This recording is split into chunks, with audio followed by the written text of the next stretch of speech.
আসসালামু আলাইকুম ওয়া রাহমাতুল্লাহি ওয়া বারাকাতুহু। আশা করি সকলে ভালো আছেন। আমি ডক্টর মোহাম্মদ আতাহার আহমেদ, একজন চিকিৎসক হিসেবে কর্মরত আছি। আজকে আমরা আপনাদের সামনে উপস্থিত হয়েছি আমরা জানতে চাই এর পর্দায় ডেঙ্গু নিয়ে কিছু তথ্য আপনাদের সামনে উপস্থাপন করব। এখন বর্তমানে বাংলাদেশে বর্ষা মৌসুম চলছে। চারিদিকে বৃষ্টি, ঝড়, বাদল হওয়ার কারণে আমাদের চারপাশেই জ্বর, সর্দি, কাশি এই ধরনের উপসর্গগুলো আমরা দেখতে পাচ্ছি।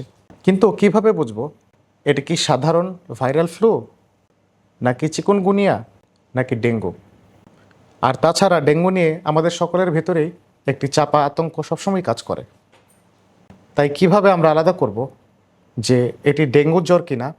চলুন এই বিষয়ে আমরা আপনাদের সামনে কিছু তথ্য তুলে ধরি। সাধারণত ডেঙ্গু একটি ভাইরাসজনিত জ্বর। এটি ডেঙ্গু ফ্ল্যাভিভাইরাস দিয়ে মানুষকে আক্রান্ত করে থাকে।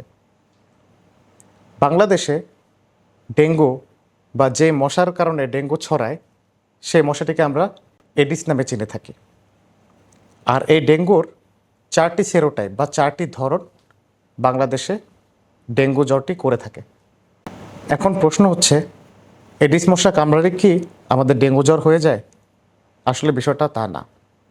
সাধারণত যেই এডিস মশাটি পূর্ব থেকেই ডেঙ্গু এই ভাইরাস দিয়ে আক্রান্ত থাকে, যখন সে কাউকে কামড় দেয় তখন তার মধ্যে সেই ভাইরাসটি চলে যায় এবং তা থেকেই ডেঙ্গু জ্বর হয়ে থাকে।